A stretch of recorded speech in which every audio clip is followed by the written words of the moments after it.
Je vous souhaite à tous la bienvenue dans la maison de notre Seigneur et de notre Dieu. Il fait bon d'être là avec Dieu. Il fait bon d'être là avec celui qui est le roi des rois, avec celui qui est le Seigneur des seigneurs. Lorsque je vous dis suis-moi, lorsque je vous dis suis-moi, cela suppose deux choses. Suis-moi suppose que quelqu'un est en train de se perdre, quelqu'un ne connaît pas le chemin et comme dans un carrefour, tu dis Herman, où est-ce que je peux trouver tel endroit? Et Herman dit, suis-moi. Et je suis Herman parce que Herman connaît là où je dois aller. Suis-moi. Ou bien Herman n'attend même pas que ce soit moi qui lui pose la question. Herman voit tout simplement que la situation dans laquelle je suis, je semble me perdre. Et spontanément, Herman vient vers moi pour dire, viens, viens, viens, suis-moi. Il semble que tu ne sais pas là où tu vas. Suis-moi. Suis-moi, c'est une phrase qui suppose aussi que celui-là à qui tu demandes de te suivre, tu connais là où la personne veut aller. Et c'est la raison pour laquelle suis-moi, elle a deux implications. Lorsque quelqu'un te dit suis-moi, alors que tu es en train de te perdre, que la personne te conduit vers le bon endroit, tu es dans une grande joie. Parce qu'avant, tu ne savais même pas là où tu allais. Donc, ce premier suis-moi là, c'est un bon suis-moi, parce que ce suis-moi là te conduit à l'endroit où tu voulais aller. Mais il y a un autre suis-moi qui est mauvais suis-moi. Parce que si la personne te dit suis-moi et te conduit dans un endroit dangereux, tu regrettes parce que là tu es exposé et ta vie est remise en cause. Donc il y a deux formes de suis-moi. L'un qui donne la joie parce que tu as trouvé le chemin où tu allais et l'autre suis-moi, il est mauvais parce que le suis-moi en question te conduit dans une situation de grand danger, parfois même de danger de mort. Ce matin, je vous parlerai de 4 interactions. Il y a 4 groupes de personnes dont je vais vous parler. Je vous parlerai d'une histoire qui est contenue dans l'évangile selon Jean au chapitre 1. Donc c'est facile à garder. Jean chapitre 1, c'est de là que je tire les 4 histoires, les 4 interactions que je vous présenterai. Je vous parlerai ce matin de la première interaction entre Jean-Baptiste, qui est un ancien, un leader de l'Église. Jean-Baptiste, dont le Seigneur Jésus-Christ a dit, il n'y a pas sur la terre quelqu'un qui a été plus grand que Jean-Baptiste. Et je vous parlerai de l'interaction entre ce Jean-Baptiste-là et 2 de ses disciples. Puis, je vous parlerai de l'interaction entre 2 frères, dont le premier s'appelle André et le deuxième s'appelle Simon-Pierre. La troisième interaction dont je vous parlerai se déroule entre Jésus et quelqu'un qu'on appelle Philippe. Et la quatrième interaction dont je vous parlerai ce matin se déroule entre justement ce Philippe-là et un autre qu'on appelle Nathanaël. Pourquoi je vous parle de ces 4 interactions? Je vous parle de ces 4 interactions parce que les 4 interactions ont quelque chose en commun. Ce qu'elles ont en commun, c'est que dans ces 4 interactions-là, il y a suis-moi. Et c'est pourquoi j'ai commencé ma prédication avec suis-moi. Les 4 interactions parlent d'un appel. Mais en fait, quand on dit suis-moi, ce n'est pas un commandement. Ce n'est pas une obligation. C'est une suggestion. Parce que si tu es en train de te perdre, tu ne connais pas le chemin, on te dit suis-moi, tu peux décider de suivre ou de ne pas suivre. Je vous parlerai de ces 4 interactions-là et je vous montrerai 2 choses ce matin. Je vous montrerai que dans les 4 interactions, il y a une chose qui se passe. C'est quelqu'un qui appelle ses parents, ses proches et leur dit suis-moi, je vais te conduire vers Jésus. C'est la première chose que je vous montrerai. Et la deuxième chose que je vous montrerai, c'est que toutes ces personnes-là, à qui on a dit viens, je te montrerai Jésus, elles ont accepté et elles ont suivi. Donc voici les 2 choses que j'aimerais partager avec vous ce matin. Je commence par la toute première de ces 2 choses-là.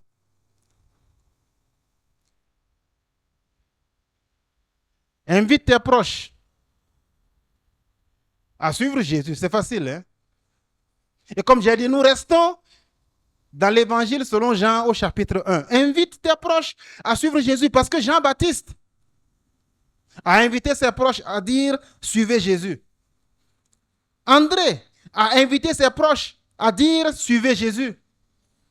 Philippe a vu son proche Nathanaël, il lui a dit suis Jésus. Donc c'est pourquoi je vous dis vous aussi, puisque Jean-Baptiste l'a fait, Philippe l'a fait, André l'a fait, et nous voyons ici ces leçons-là, je vous dis à vous aussi, vous qui êtes là, qui êtes déjà chrétiens, vous qui êtes là, qui êtes déjà en relation avec Dieu, je vous demande, invitez vos proches à suivre Jésus.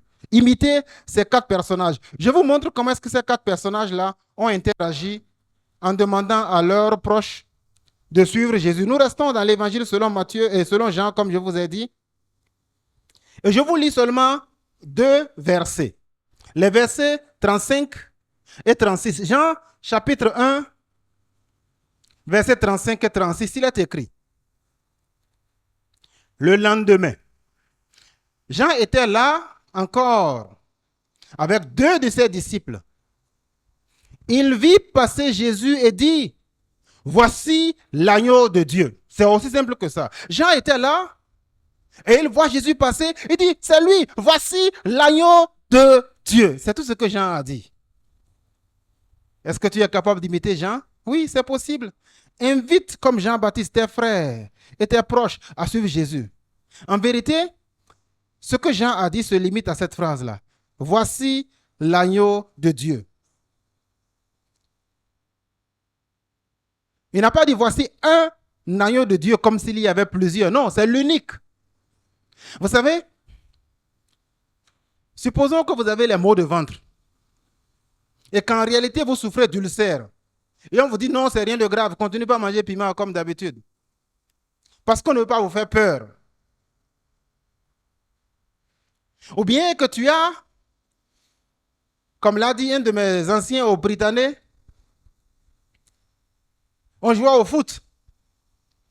Et quelqu'un lui a fait un tacle qui était vraiment fort, il est tombé. On lui dit qu'est-ce qu'il y a? Il dit non, j'ai eu un petit choc. Et ça, c'est devenu son surnom, petit choc.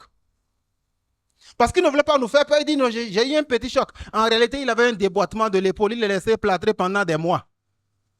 Lorsque quelqu'un a un cancer, et parce que tu ne veux pas lui faire peur, tu lui dis non, ce n'est pas grave, tu es en train de le tuer.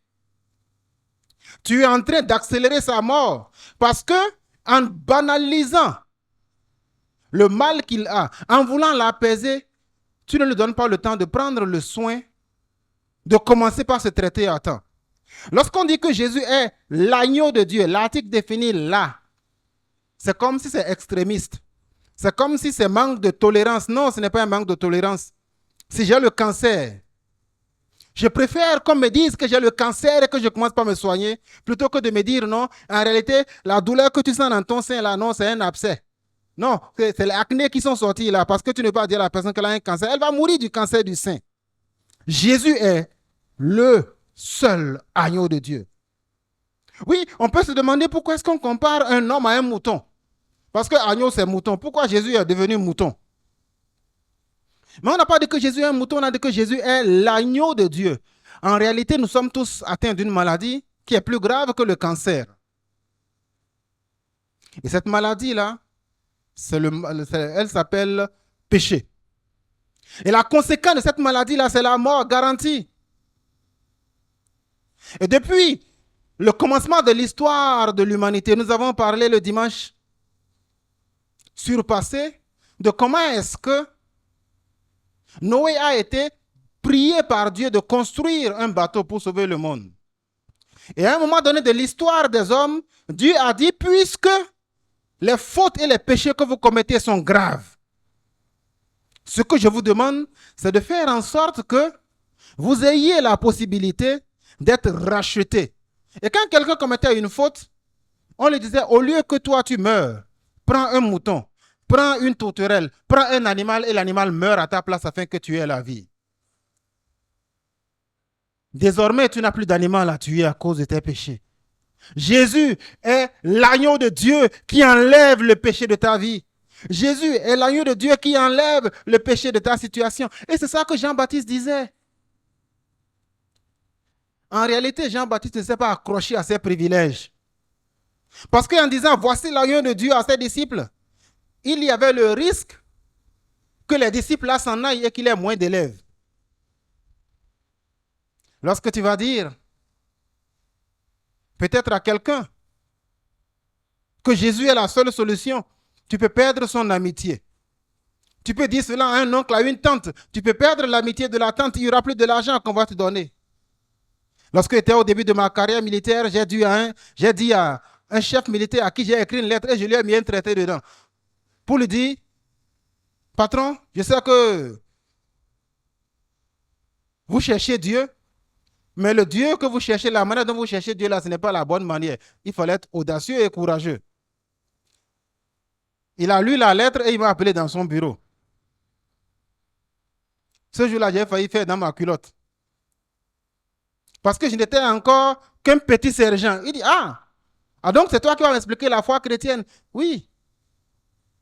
Jean-Baptiste savait que le fait de dire c'est lui, l'agneau de Dieu, ça lui faisait perdre des privilèges. Il allait avoir moins d'élèves.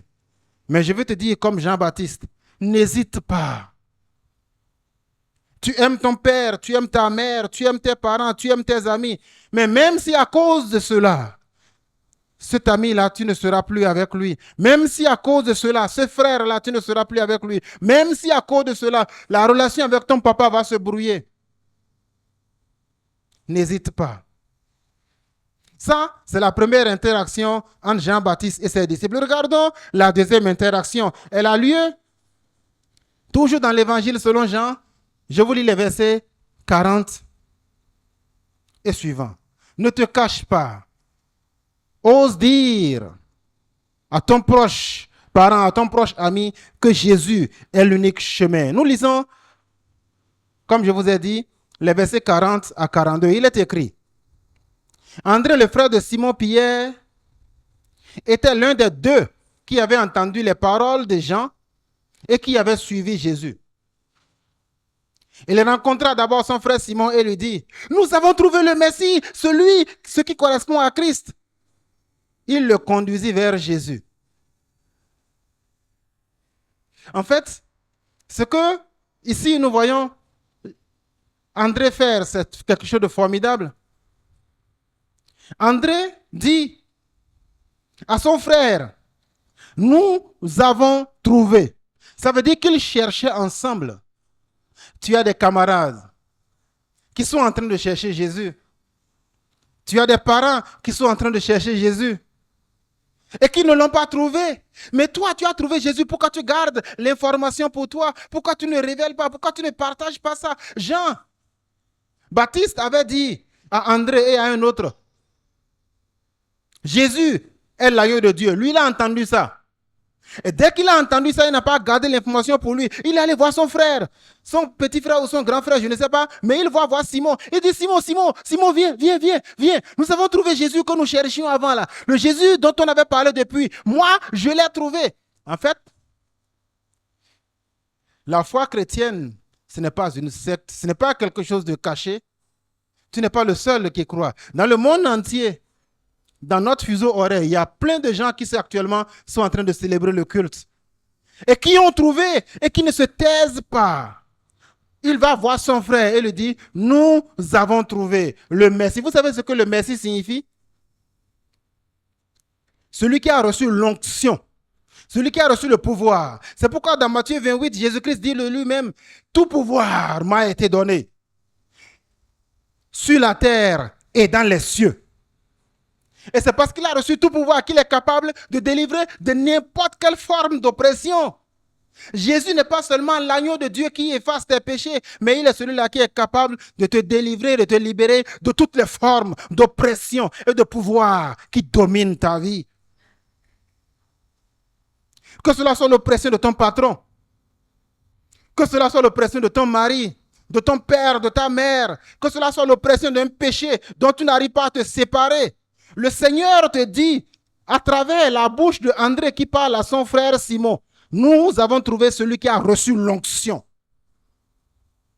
L'Esprit du Seigneur est sur moi, car il m'a oint pour libérer les captifs. Ne te tais pas. Nous avons vu que Jean-Baptiste savait que s'il parle de ça, il va perdre quelques disciples. Mais il a dit, nous avons trouvé. Et il a dit, voici l'agneau de Dieu. Nous voyons ici le cas d'André qui va voir son frère. Il dit, nous avons trouvé. Parfois, tu auras des situations où ton niveau de connaissance ne suffira pas. Tu auras des moments où on va te poser des questions, tu seras calé. Ne t'inquiète pas. Il a vu qu'il était calé. Alors il a dit, frère Simon, peut-être les questions que tu poses là sont difficiles pour moi. Les difficultés que tu me présentes là, je ne peux pas les résoudre. Mais je peux te conduire vers quelqu'un qui a la solution. Lorsque nous invitons les gens à venir à l'église, on ne les invite pas à venir rejoindre une organisation. Non, vous ne venez pas pour vous joindre à l'église Parole de Vie. Non. Nous vous conduisons vers Jésus. Nous vous conduisons vers celui-là qui est celui qui a reçu l'onction pour délivrer. Délivrer du péché, délivrer de la maladie, délivrer des démons, délivrer de n'importe quelle forme d'esclavage. Si le Fils vous libère, vous serez réellement libre. C'est ce que la parole de Dieu nous dit. Jésus a reçu l'onction. C'est pourquoi je veux te dire, ne te tais pas. Comme André invite tes proches à suivre Jésus, il ne lui a pas dit, viens, j'ai trouvé un nouveau maître. Il est gentil, il est cool. À l'église Parole de Vie, là, on ne prend pas beaucoup d'argent, on ne vote pas beaucoup, le culte ne dure pas longtemps. Non, il a conduit vers Jésus. Invite tes proches et conduis-les vers Jésus. Ne garde pas cette information-là pour toi seul. Non, c'est un péché. Ils sont en train de chercher ensemble. C'est pourquoi il a dit, nous avons trouvé. Tu as trouvé? Dis alors aux autres que tu as trouvé. Ne garde pas ce message-là pour toi seul. La troisième interaction concerne Philippe et Nathanaël. Nous restons dans 1 Jean, au chapitre 1, et je vous lis les versets 45 et suivants. Il est écrit, 1 Jean 45 et 46. Philippe rencontra Nathanaël et lui dit, nous avons trouvé celui que Moïse a décrit dans la loi et dont les prophètes ont parlé. Jésus de Nazareth, fils de Joseph. Nathanaël lui dit, peut-il sortir quelque chose de bon de Nazareth? Et Philippe lui répondit, viens et vois toi-même. Lorsque vous serez en train de parler de Jésus, il y a des gens qui vont douter. Il y a des camarades de classe qui vont vous rire au nez. Des parents qui vont ridiculiser ce que vous dites, mais ce n'est pas grave. Faites alors comme Philippe, viens et vois. Non, et vos églises évangéliques là, c'est des sectes, c'est des ceci, c'est de cela. Viens et vois toi-même. Ne base pas la question de ton éternité sur les on-dit. Ce que l'autre a dit là, c'est ce que lui il a vécu. Viens faire ta propre expérience. Nous voyons ici cette histoire qui commence avec Philippe qui rencontre Nathanaël. Il dit, nous avons trouvé celui, parce qu'il est unique. Jésus est différent des autres. Vous savez, je vous ai dit, je suis un ancien musulman. Il y a Jésus et il y a les autres. Que cela soit Bouddha, que cela soit toutes les autres religions, que cela soit même Mahomet, ils sont tous morts, enterrés. On connaît encore, pour la plupart, où se trouve leur tombeau. Jésus est mort. Et nous allons célébrer cela le dimanche prochain. Mais il est ressuscité, il est vivant. Il est unique. C'est pourquoi on dit, nous avons trouvé celui, parce que c'est le seul. Mais le Jésus dont je vous parle ce matin, ce n'est pas juste une imagination de l'histoire. On a dit, celui-là, Moïse a parlé de lui dans la loi et les prophètes ont parlé de lui. Jésus est un personnage historique vrai. Les Romains qui étaient en train de dominer le monde à son époque ont écrit des livres sur le personnage de Jésus. Retournez aux sources antiques. Vous allez voir, il y a des livres qui disent que Jésus avait fait telle chose, telle chose. Au début, les gens se moquaient. Les gens ne croyaient pas. Jusqu'au jour de Pâques, où les leaders juifs se sont rendus compte que ce que le monsieur là a dit était vrai. Plus de 600 ans avant la naissance de Jésus, Ésaïe avait déjà prophétisé qu'il allait venir, que sa maman serait une vierge, qu'on lui donnerait le nom de prince de paix, le nom d'admirable conseiller, que le châtiment qui nous donne la paix est tombé sur lui. Tout ça, c'est écrit plus de 600 ans avant qu'il ne naisse. Le Jésus dont je vous parle ce matin, ce n'est pas le Jésus d'une église, d'une dénomination, d'un groupe de chrétiens. Non, c'est un personnage historique qui a vécu et qui est réel. Lorsque tu parles de Jésus, tu n'inventes pas des histoires, tu n'inventes pas des ragots. Lorsqu'on dit qu'il est l'agneau de Dieu, c'est parce qu'il a vécu vraiment. Lorsqu'on dit qu'il est le Messie, c'est parce qu'il a vécu vraiment. Et lorsque on vous parle de ce Jésus-là, qui enlève les péchés et qui fait que tu n'as plus besoin de tuer un coq ou un cabri ou un mouton, c'est parce que c'est la vérité. C'est celui dont les livres anciens ont parlé. C'est celui dont les historiens romains ont dit qu'il a effectivement vécu. Quand les gens vous disent que c'est le Dieu des Blancs, non, dites que c'est le Dieu de l'histoire. Il a réellement vécu. C'est de ce Jésus-là que je te parle. Et lorsque vous voyez ici, il dit, nous avons trouvé. Ne te tais pas. Tu as des parents qui sont en train de chercher la voie du salut. Tu as des amis qui sont en train de chercher et qui ne savent pas vers qui se vouer. Non, la foi chrétienne n'est pas une affaire de fou. Et s'il y en a qui ont des doutes, dis-leur, comme je vous ai dit, viens toi-même et vois. Jésus n'a pas peur d'être testé. Il n'a pas peur d'être contrôlé. Il n'a pas peur que tu lui poses des questions, que tu lui dises, donne-moi des signes. Jésus n'a pas peur de ça. Viens toi-même et vois. Si ce qu'on te dit sur Jésus-là, c'est juste des folies, c'est juste des bêtises, ou si c'est la réalité. C'est un Dieu personnel. Dieu, tu es le soutien de mon cœur. Ce que nous venons de dire, c'est un fait. Jésus a vécu, alors ne te tais pas, parle. Il est l'agneau de Dieu. Il est le Messie qui accomplit les prophéties. Il est la seule option. Actes des apôtres, chapitre 4, le verset 12. Il n'y a de salut en aucun autre. Ce n'est pas un manque de tolérance, c'est la vérité. Ne te tais pas. Nous voyons dans notre pays, de plus en plus de personnes retournent vers les religions traditionnelles. De plus en plus de personnes n'ont plus foi. Pourquoi? Parce que l'évangile, la parole de Dieu, le message du salut a été parasité dans les églises. Il y a tellement de déchets, il y a tellement de mensonges qu'on a promis aux gens. Les mensonges, comme disent nos amis allemands, ont des jambes courtes. La vérité finit toujours par les rattraper. Les gens se sont rendus compte que les messages mensongers, viens à l'église, tes affaires vont prospérer. Viens à l'église, tu seras guéri. Viens à l'église, ton mari va revenir. Fais 10 jours de jeûne et ta situation va changer. Les gens se sont rendus compte que c'est faux. Le message de l'évangile, il est simple. Jésus est l'agneau de Dieu qui enlève le péché du monde. C'est le plus grave des problèmes que nous avons. C'est le plus grand des cancers. L'évangile que nous avons entendu ce matin, c'est que Jésus est le Tout-Puissant, celui qui a l'onction, celui qui a l'autorité pour briser toute forme d'autorité. Et ça aussi, c'est vrai. L'évangile dont je vous parle ce matin, ce Jésus historique, c'est celui dont les prophètes avaient parlé des siècles et des siècles avant qu'il ne vienne. C'est cet évangile-là que je vous présente ce matin. Je ne vous parle pas d'église, je ne vous parle pas de changer de camp, non, je vous parle de quelqu'un qui a vécu et qui te dit, viens mon enfant, viens à moi. C'est ce Jésus-là que je t'invite à venir découvrir.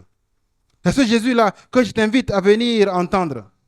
Mais c'est juste une invitation, ce n'est pas une convocation. Quand la police t'envoie un petit papier, tu veux pas, tu dois aller. Sinon, quand ils viendront, c'est avec les bons bracelets qu'ils mettent là. Mais ces bracelets-là, ça sert, hein? L'invitation, ce n'est pas une convocation. Jésus t'invite ce matin et il te dit, va parler à tes parents. À vous qui êtes là, avez-vous entendu cette invitation ce matin? Avez-vous entendu cette invitation-là dans le passé? Parce que l'histoire de André n'aura jamais été la même s'il n'avait pas écouté. Ce n'est pas une convocation, ce n'est qu'une invitation. Que répondras-tu? Cela dépend de toi. Mais lorsque tu répondras par la positive, ta vie va changer radicalement. Et c'est ce dont j'aimerais parler au niveau du deuxième point que je développe avec vous ce matin. Accepte l'invitation de Jésus. Parce que lorsque tu acceptes l'invitation de Jésus, c'est pour ton bien. En fait, tes amis, tes parents, tes camarades, tes patrons, quand tu leur parles de Jésus, à qui tu fais du bien? Tu ne te fais pas du bien, c'est à eux que tu fais du bien. Parce que s'ils rejettent cette offre-là, ils sont tout droit en route pour la perdition éternelle. Ils sont tout droit en route pour le feu de l'enfer et la condamnation.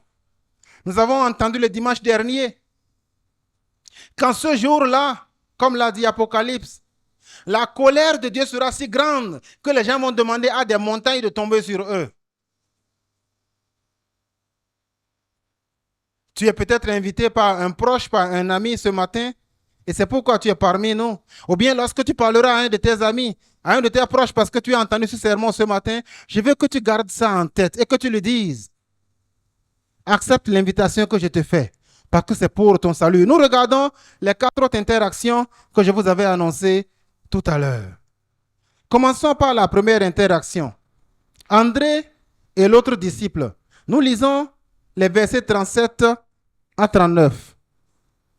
Jean, chapitre 1, versets 37 à 39. Il est écrit.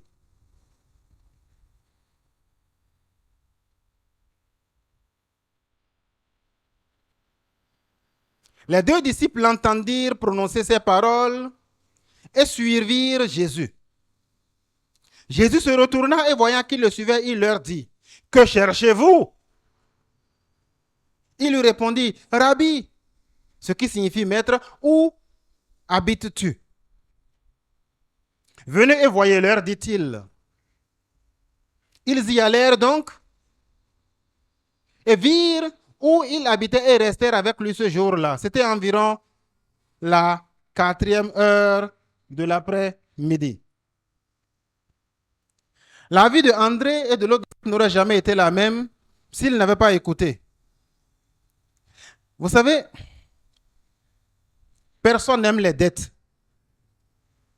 Lorsque tu vas acheter le riz à crédit, le pain à crédit, la perruque à crédit, la chaussure à crédit, les lunettes à crédit, ce n'est pas parce que tu ne vois plus le vendeur que ça veut dire que la dette est effacée. Tôt ou tard, voilà, Lydie a secoué la tête. Tôt ou tard, il viendra te réclamer la dette. Mais c'est la même chose avec le péché.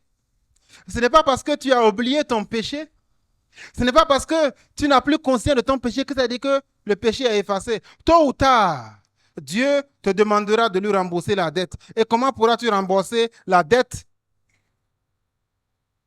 de péché que tu as envers Dieu? Ce ne sera pas possible. Et c'est la raison pour laquelle je veux te dire, il faut imiter les 2 disciples. Ici, nous savons qu'il y a André et un autre. Ils entendirent prononcer ces paroles et la Bible nous dit, ils suivirent Jésus. On ne les a pas obligés. Jean-Baptiste a seulement crié, voici l'agneau de Dieu. Dès qu'ils ont entendu ça, ils ont changé de patron. Ils ont changé de chef. Ils ont changé de leader. Peut-être tu te dis, moi je suis déjà musulman. Moi je suis catholique. Moi je suis dans tel groupe. Moi j'appartiens à telle église. Mais je ne t'invite pas à une église. Je te pose la question, suis-tu Jésus? Jean-Baptiste était là. André et l'autre, on a dit c'est des disciples. Un disciple, c'est quelqu'un qui entend les enseignements de son maître et qui les suit. Ils avaient déjà un patron. Mais dès qu'ils ont entendu que Jésus était celui-là, l'unique qu'ils cherchaient, qu'est-ce qu'ils ont fait? Ils ont abandonné leur patron et ils ont suivi. Je veux te dire, celui envers qui tu dois être loyal, ce n'est pas une organisation. Celui envers qui tu dois être loyal, ce n'est pas un groupe. Si demain, je commence ici à l'église Parole de Vie à enseigner des choses qui sont contraires à la parole de Dieu, vas-y. Parce que tu n'es pas loyal envers moi, tant que je ne reste pas loyal à la parole de Dieu. Ne sois pas loyal à une organisation parce que tu vas dire, je suis né dedans, mes parents sont dedans, mon mari est dedans, ma femme est dedans. Non, que ta loyauté aille envers Dieu. André était déjà un disciple de Jean-Baptiste. Mais dès qu'on lui a dit, lui, c'est l'agneau de Dieu, il a dit, Jean, merci, mais je continue mon chemin désormais. J'ai trouvé celui que je cherchais. Cherche Dieu, trouve-le et suis-le. Rabbi, cela signifie maître. Vous savez ce que c'est qu'un maître? Seth et son ami Léopold, ils ont des maîtres à l'école. Ils sont en train de préparer leur bac. Ils peuvent dire, j'écoute ce que mon maître et mon professeur me disent, ou bien ils peuvent dire, ce que le maître dit là, je m'en fous. Mais là, il va aller au bac, il va échouer, les 4 pattes en l'air. Et tu veux réussir à l'examen de Dieu. Suis le maître Jésus. Suis ce qu'il dit. S'il dit de faire quelque chose, tu fais. S'il dit de ne pas faire quelque chose, tu ne fais pas. Alors je veux t'encourager à cela. Ils ont dit, maître, où est-ce que tu habites? Parce que la relation entre le maître et son élève est une relation de proximité. Ce à quoi je t'appelle, ce n'est pas de suivre un groupe, mais c'est de suivre Jésus. Ils sont allés, Jésus leur a dit, et venez et voyez, ils sont allés et ils sont restés avec lui. Reste auprès de Jésus. Et comment est-ce que tu restes avec Jésus? En lisant la parole de Dieu, en suivant Jésus, en l'acceptant comme étant celui-là qui est désormais le Seigneur de ta vie. Comme j'ai dit, quand le maître parle, les élèves écoutent et les élèves obéissent. Si André n'avait pas écouté, sa vie n'aurait jamais été la même. Parlons du deuxième cas. Accepte l'invitation de tes proches. Si André et l'autre disciple n'avaient pas écouté l'invitation de Jean-Baptiste, ils n'auraient jamais eu le salut. Regardons le deuxième cas que nous avons dans la parole dont j'aimerais parler ce matin. C'est le cas, tout simplement, de Pierre. Pierre a été conduit, Jean chapitre 1, verset 42, on a déjà lu ça. Pierre a été conduit vers Jésus et Jésus le regardait et lui dit, tu es Simon, fils de Jonas, tu seras appelé Céphas, ce qui signifie Pierre. Je trouve cette histoire formidable. Jésus te connaît. Oh oui, Isaac, il te connaît recto verso. Il me connaît recto verso. Il sait quand tu te lèves et il sait quand tu t'assois. Il connaît ce que tu fais en plein jour, mais il connaît ce que tu fais aussi en cachette la nuit. Jésus te connaît. La Bible nous dit que André a conduit Jésus, comment est-ce qu'on appelle son frère Simon, vers Jésus. Et dès que Jésus a vu, il dit, je sais qui tu es. Tu t'appelles Simon. Je connais même ton papa. Il s'appelle Jonas. Et il n'y a aucun aspect de ta vie que Dieu ne connaisse. On a l'impression que Dieu ne voit pas. Mais écoutez, celui qui a créé les yeux là, comme on peut dire là, il a créé œil lui-même. Et il est aveugle, on vous a dit. Non! Dieu te voit dans tout ce que tu fais. Où est-ce que tu es caché? Il voit. Ce que tu fais de bien, il voit. Ce que tu fais de mauvais, il voit. Et c'est pourquoi il dit, je te connais, Simon. Lorsque tu invites ton parent, dis-lui, Dieu connaît tes détails. Tu peux me tromper, tu peux me cacher des choses. Dis à ton mari, dis à ta femme, il y a des choses que tu fais, je ne connais pas. Mais Dieu voit, Dieu connaît. Et en ce jour-là, ce n'est pas à moi que tu vas compte. Oui, il sait quand est-ce que tu prends le crayon à couleur de ton camarade. Il sait quand est-ce que tu prends le bic, le stylo. Mais il sait aussi quand est-ce que tu es un de ces bons disciples qui rend gloire à son Dieu. Mais ce que je trouve qui est fantastique dans cette histoire, lorsque tu acceptes Jésus, il change radicalement ta vie. Simon était un simple pécheur. Il a rencontré Jésus. Et Jésus lui a dit, Simon, tu seras désormais appelé Pierre. Simon est passé de simple pêcheur, de poisson à pêcheur d'hommes. Dieu est capable de changer ta vie lorsque tu veux marcher avec lui. Simon est passé de quelqu'un qui était inconnu. La Bible nous dit dans un autre passage qu'ils étaient en train de réparer les filets quand Jésus les a appelés.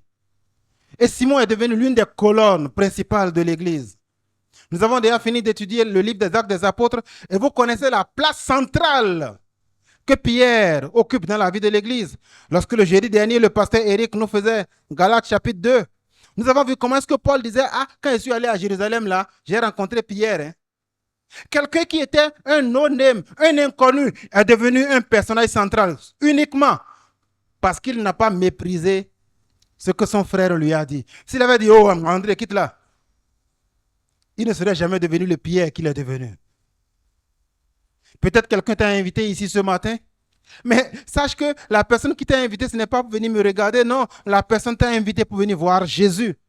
La personne t'a invité pour que Jésus transforme ta vie de fond en comble profondément. Il a changé la vie de Pierre. Et Pierre est devenu quelqu'un qui était désormais une personne VIP dans le royaume de Dieu. Je ne te promets pas que ta vie va être une vie de climatiseur, une vie de douceur, où tout marche sur les roulettes. Non, c'est les mensonges comme ça qu'on a dit. Et les gens ne veulent même plus entendre parler de Jésus. C'est faux.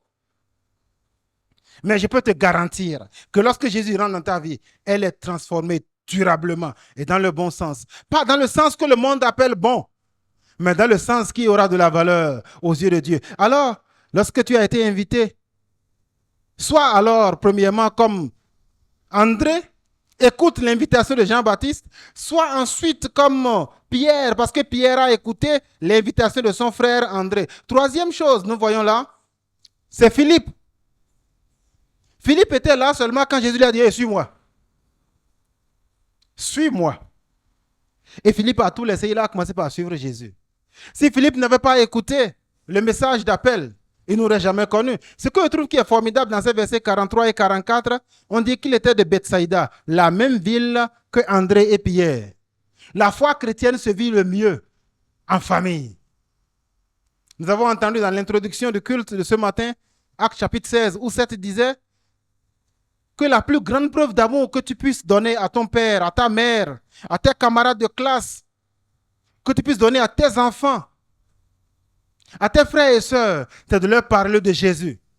Lorsque le gardien de prison a entendu le message de salut, il a dit, il faut que aussi ma famille entière soit sauvée. Et la même nuit, Paul et Silas ont parlé à toute la famille et ils ont été tous baptisés la même nuit. Parle, partage l'évangile. Ta famille a besoin de Jésus. Ne te tais pas. Nous avons encore ce dimanche et nous avons le dimanche prochain pour conclure notre campagne, notre programme d'évangélisation. Parle, ne te tais pas. Quelqu'un est là qui attend. Un camarade d'amphithéâtre avec qui tu as étudié, Stéphane. Il attend que tu lui parles de Jésus. Dernière interaction. Nathanaël. J'aime cet homme parce que Jésus aussi l'aime. Nous lisons la parole de Dieu pour finir. Jean chapitre 1, versets 46 à 49. Nathanaël lui répondit, peut-il sortir quelque chose de bon de Nazareth? Et Philippe lui dit, viens et vois toi-même. Jésus vit Nathanaël s'approcher de lui et dit de lui, voici vraiment un Israélite en qui il n'y a pas de ruse. D'où me connais-tu? Mais d'où me connais-tu? Lui dit Nathanaël. Jésus lui répondit, oh, avant que Philippe t'appelle, quand tu étais sous le figuier, je t'ai vu. Nathanaël répondit alors, Maître, tu es le Fils de Dieu, le roi d'Israël. Je trouve cette confession de Nathanaël formidable. Tu as le droit de douter. Je ne te demande pas de croire bêtement. Je ne te demande pas de me croire sur parole. L'apôtre Paul, la Bible nous dit que lorsqu'il prêchait, dans Acte 17, les chrétiens de Bérée examinaient chaque chose pour voir si ce que Paul disait là était vrai. Je ne te demande pas de me croire sur parole. Je te demande juste de venir toi-même et de voir.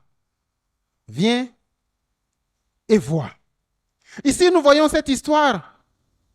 Nathanaël a des doutes. Il dit, comment? Un petit village comme Nazareth là. C'est là que le Messie, celui qui est le roi, celui qui a la puissance, l'autre lui a dit, viens et vois. Tu as le droit de douter. Je ne te demande pas de croire sur parole. Doute. Mais lorsque Dieu te donnera les preuves, ne doute pas. Parce que Dieu a montré à Nathanaël qu'il le connaît depuis le commencement jusqu'à la fin. Dieu connaît ta vie, Dieu connaît ma vie. Nathanaël est étonné, il dit, mais comment est-ce qu'il connaît mon nom? Il dit, voici un Israélite en qui il n'y a pas de ruse. Il est honnête, au moins il doute. Lorsque Thomas a douté que Jésus est ressuscité, Jésus ne l'a pas insulté. Tu as le droit de douter. Mais lorsque Dieu te donne les preuves, arrête de douter. Parce que Nathanaël, lorsqu'il a dit, comment tu me connais? Jésus lui a dit, oh, c'est parce qu'il était parlé ça là seulement.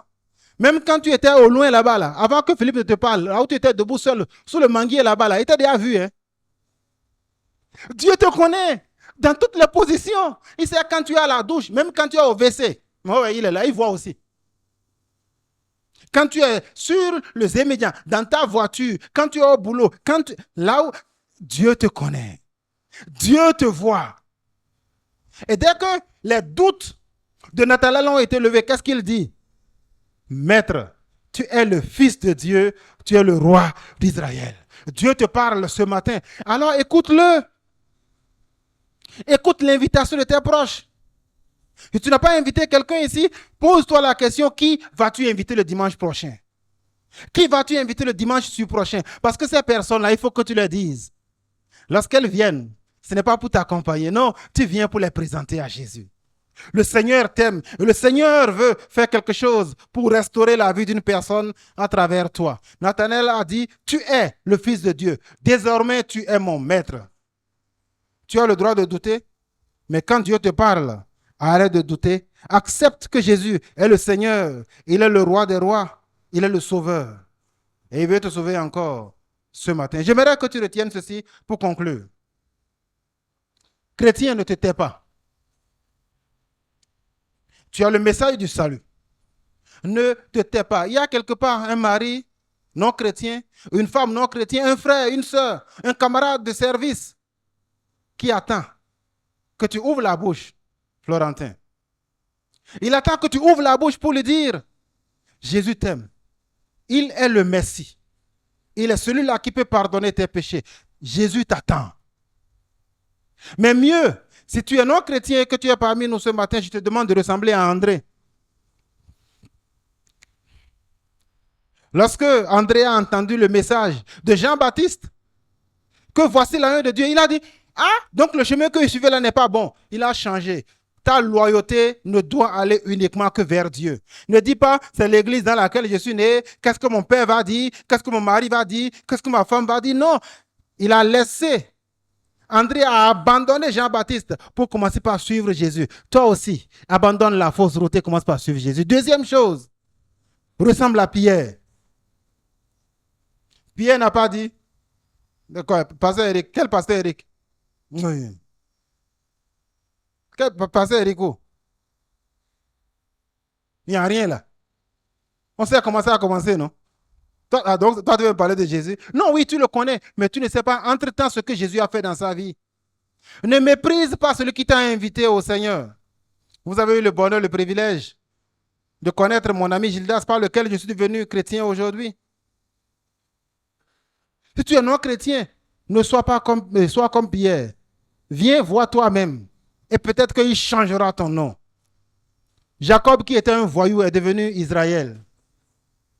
Dieu peut changer ta vie radicalement si tu viens marcher avec Jésus. En fin de compte, sois comme Nathanaël. Doute. Tout ce que j'ai dit ce matin-là. Dis, tous les pasteurs, ils ont la même bouche mielleuse. Miam, miam, miam, miam. Va vérifier toi-même. Viens et vois. S'il y a quelque chose de caché qui est derrière, s'il y a un secret qui est derrière, viens toi-même et vois.